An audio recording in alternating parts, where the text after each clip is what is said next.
જળ સંચય અભિયાનની શરૂઆત થઈ રહી છે અને સીએમ ભૂપેન્દ્રભાઈ પટેલ સંબોધન કરી રહ્યા છે. સીધા જોઈએ ત્યાં. વડાપ્રધાનશ્રીએ જળ શક્તિ, જનશક્તિ, ઉર્જા શક્તિ, જ્ઞાન શક્તિ અને રક્ષા શક્તિના વિઝન સાથે નાખ્યો હતો. વડાપ્રધાનશ્રીના વિઝનરી વિચારોને પરિણામે ગુજરાત વિકાસનું રોલ મોડેલ બન્યું છે. વડાપ્રધાનશ્રીના વિઝને ગુજરાતને વાયબ્રન્ટ સમિટના રૂપમાં આગવું પ્લેટફોર્મ આપ્યું, જેનાથી રાજ્યના ઔદ્યોગિક વિકાસ, વૈશ્વિક ઓળખ મળી, સાથે સાથે વિશ્વના ઉદ્યોગોને ગુજરાત આવવાનો અવસર મળ્યો છે. વડાપ્રધાનશ્રીના માર્ગદર્શનમાં ગુજરાતમાં થયેલી ઔદ્યોગિક અને આર્થિક વિકાસને પરિણામે આજે ગુજરાત મેન્યુફેક્ચરિંગ, સર્વિસ અને એગ્રીકલ્ચર એમ ત્રણેય ક્ષેત્રમાં અગ્રેસર છે. તેમજ એફડીઆઈ અને રોજગાર સર્જનમાં પણ અગ્રણી રાજ્ય બન્યું છે. ભારત હવે વડાપ્રધાનશ્રીના ફ્યુચરિસ્ટિક વિઝનને અનુરૂપ સેમિકન્ડક્ટર હબ બનવા તરફ આગળ વધી રહ્યું છે. આપણા માટે ગૌરવની બાબત એ છે કે આદરણીય વડાપ્રધાનશ્રીના નેતૃત્વમાં ભારતમાં સ્થપાનાર 5માંથી 4 સેમિકન્ડક્ટર પ્લાન્ટ ગુજરાતમાં છે. તેઓએ આપણને વિકાસ ભી ઓર વિકાસ ભીનો મંત્ર આપ્યો છે અને પર્યાવરણ સંરક્ષણ, જળવાયુ પરિવર્તન અને ગ્લોબલ વોર્મિંગ જેવા પર્યાવરણ પડકારોને પહોંચી વળવા માટે મિશન લાઈફનો સંદેશો પણ આપ્યો છે.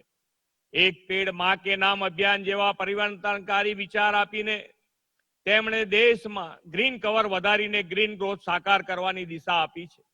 વડાપ્રધાનશ્રી હંમેશા કહે છે કે પાણી વિના કોઈ પણ સમાજ કે રાષ્ટ્રનો વિકાસ સંભવ નથી. આદરણીય વડાપ્રધાનશ્રીના જળ સંરક્ષણ અને જળ સંવર્ધનની દિશામાં વિઝનરી પહેલથી પહેલા ગુજરાતના હવે આખા દેશમાં એક નવી જનજાગૃતિ આવી છે. મોદી સાહેબના નેતૃત્વમાં ગુજરાતની 2.5 દાયકાની વિકાસ યાત્રાએ દુકાળગ્રસ્ત ગુજરાત રાજ્યને વોટર સિક્યોર સ્ટેટમાં બદલી નાખ્યું છે. વરસાદના પાણીને સદુપયોગ કરવાની વડાપ્રધાનશ્રીની પ્રેરણાથી ખેત તલાવડી, ચેક ડેમ, બોરીબંધ, સરદાર પટેલ સહભાગી જળ સંચય યોજના, સુજલામ સુફલામ જળ અભિયાનથી ગુજરાતના ભૂગર્ભ સ્થળમાં નોંધપાત્ર વૃદ્ધિ થઈ છે.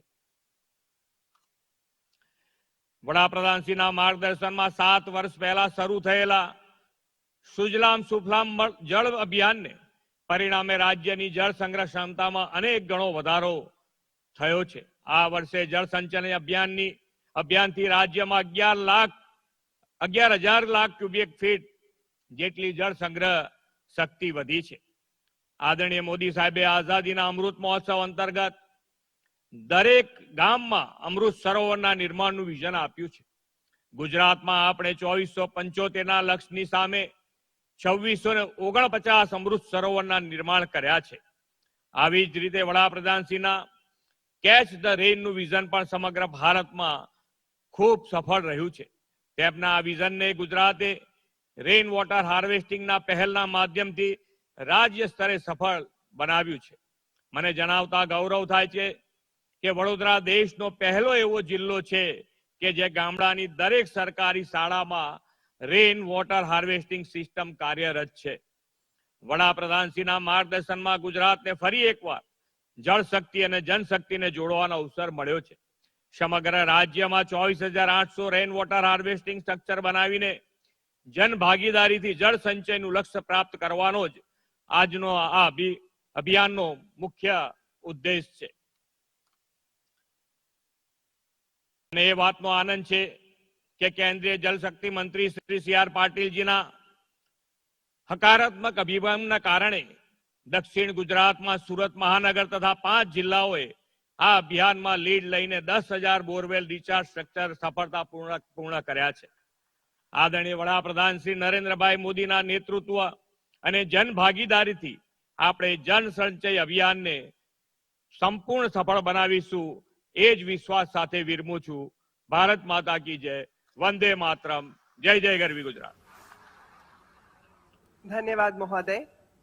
दोस्तों, आज का ये कार्यक्रम नीर की निर्मलता का प्रतीक है और इस निर्मल जल के प्रति हम सभी का उत्तरदायित्व है। इसीलिए हम कहते हैं जल संचय में हम निभाएंगे अपनी भागीदारी, क्योंकि भावी पीढ़ी का भविष्य है हमारी जिम्मेदारी। So friends, This is the time to launch Jal Sanchay Jan Bhagidari, a collaborative initiative with community partnership. I request Honorable Chief Minister Gujarat, Shri Bhupendra Bhai Rajnikant Patel ji, and Honorable Minister, Ministry of Jal Shakti, Government of India, Shri C.R. Patil ji, to kindly do the honors by a click on the remote for the launch of Jal Sanchay Jan Bhagidari.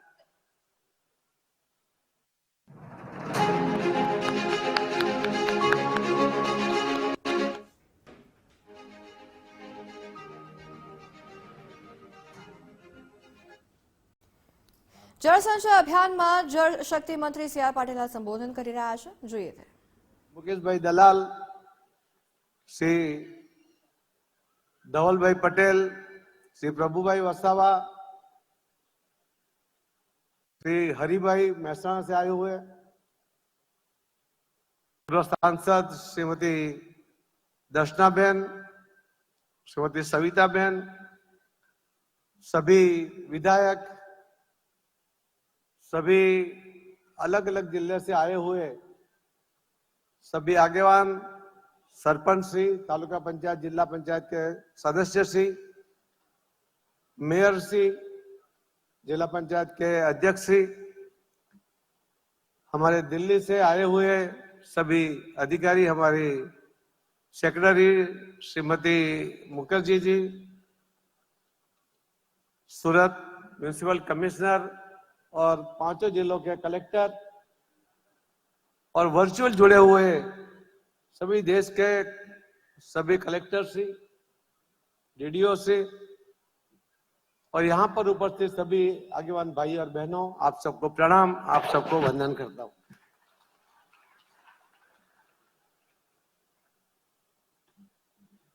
जल शक्ति मंत्रालय की जवाबदारी संभालते समय एक चिंता का विषय था।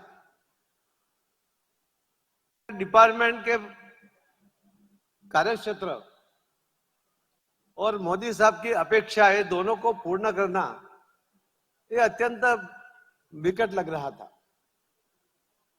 मगर हमारे सभी अधिकारी और कर्मचारी और आप सबके सहयोग के साथ इस कार्यक्रम को सरल बनाने में जो आपकी ताकत का उपयोग हुआ, उसकी वजह से अभी विश्वास है कि जो आदरणीय प्रधानमंत्री मोदी साहब जो परिणाम चाहते हैं वो परिणाम लाने की ताकत यहाँ बैठे हुए सभी लोगों में है और आपके सहयोग से हमें जरूर पूरा करेंगे, ऐसा मुझे विश्वास भी है।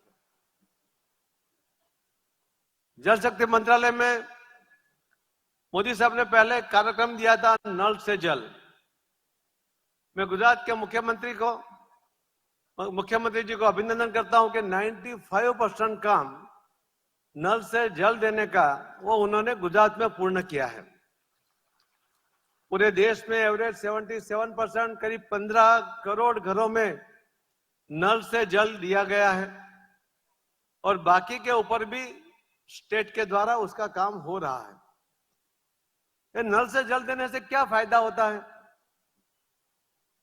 तो जो बहनों को दूर तक पानी लेने के लिए जाना पड़ता था, WHO का रिपोर्ट है कि पूरे देश में रोज के 5.5 करोड़ घंटे ये बहनों का पानी लेने जाने में और आने में लगता था। इतना दूर उनको चल के जाना पड़ता था और सर पे बोझ उठा के लाना पड़ता था। ये समस्या का हल हो गया। 5.5 करोड़ रोज के बहनों के घंटे अभी वो अपने बच्चों के पीछे, कोई आर्थिक उपार्जन के लिए या और कोई काम में वो लगा सकती है। इतना समय उनका बचा। ये मोदी साहब की दूरंदेशी है। जो महिला शक्ति की बात करते हैं तो महिलाओं को शक्ति देने के लिए ऐसे कार्यक्रम के द्वारा उनको शक्ति दी जाती है। इस योजना से दूसरा फायदा हुआ कि जो आरोग्य के पीछे पूरे देश में जो टोटल सरकार, राज्य सरकार, केंद्र सरकार का खर्च होता था, वो करीब 8.4 लाख करोड़ की रकम उसके अंदर बची है। ये इतनी बड़ी रकम का बचाव होने के कारण सरकार के अलग अलग विकास के प्रोजेक्ट के अंदर भी और ज्यादा वृद्धि आ जा सकती है और ज्यादा तेजी भी आ सकती है। और